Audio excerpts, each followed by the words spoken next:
如今人证物证俱在，你还不认罪？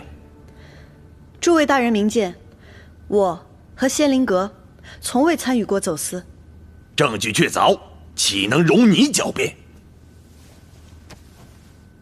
我再问你，你如何与海盗取得联系？是谁在你背后授意？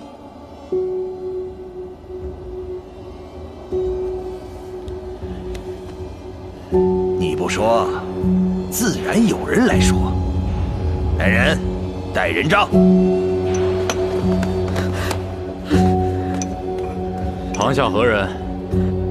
美女是仙灵阁的绣娘张氏。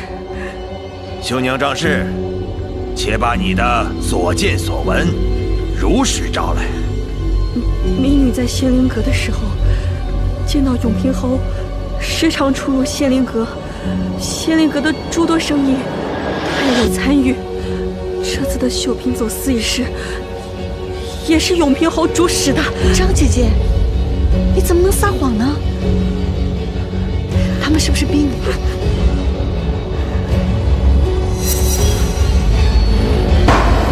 徐罗氏，你若再不知收敛，休怪本官用刑。阁老，两位大人也听见了，本官提议彻查永平侯和徐家，以明真相。李大人，仅依据一人之词便下此定论，是否太草率了？永平侯既与此案有关，不如咱们先听听他如何辩解。陈阁老言之有理，永平侯，请。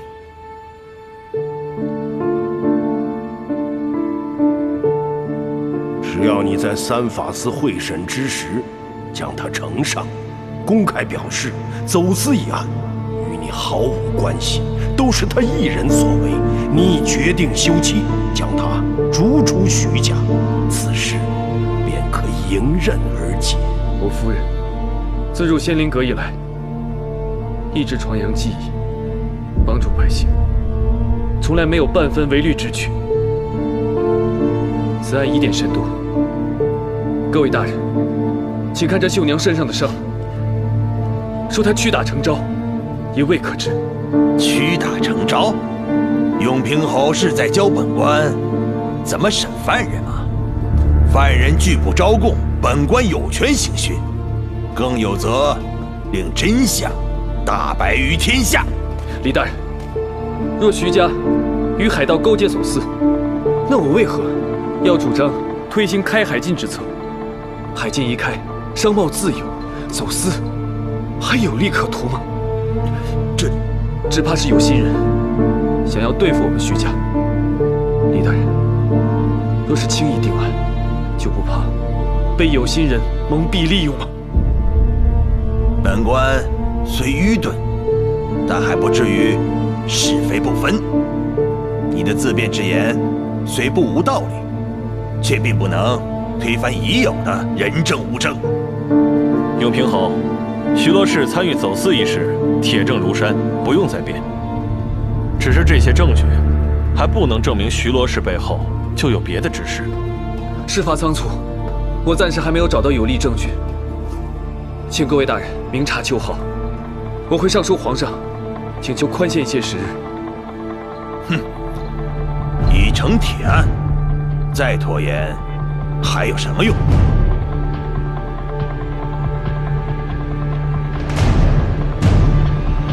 我要此案重要证物。大人，我要此案重要证物。堂下何人？给我轰出去！慢着，不如我们就看看究竟是何证物。呈上。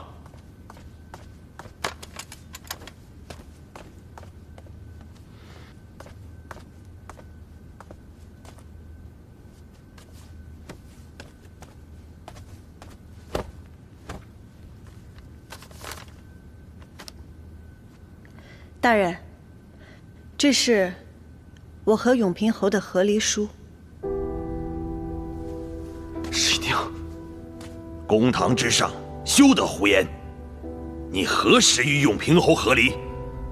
不过是想趁机将永平侯撇清干系。徐罗氏，你此言是何意？这位大人，和离书当然就是和离了。也就是说，我罗十一娘如今已不再是徐罗氏，上面有永平侯的签押和手印。大人若是不信，仔细看便是。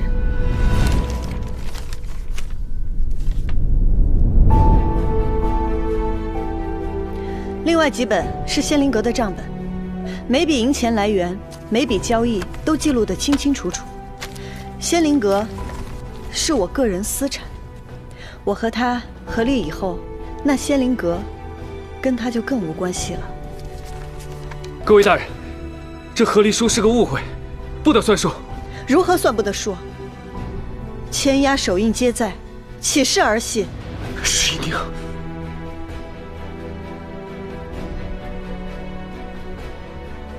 徐大人的签押我识得，此和离书的签押确实为徐大人所有，而另一个签押和账簿，徐罗氏的签押一致，这个和离书当属有效。十一娘，我们是夫妻，我可以和你一起承担，你为什么不信我？我们不再是夫妻，请你以后不要说这样的话。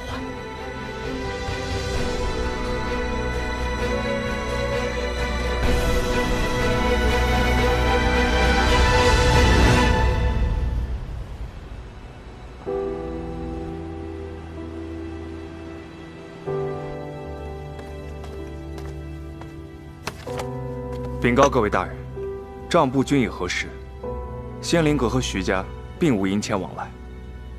这些东西确定没有造假？回大人，账目清晰明了，和离书也确有双方签押手印。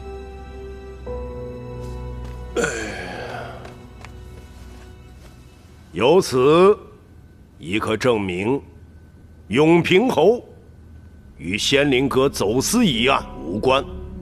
此事，本官必当禀告皇上。朝廷重臣不容污蔑。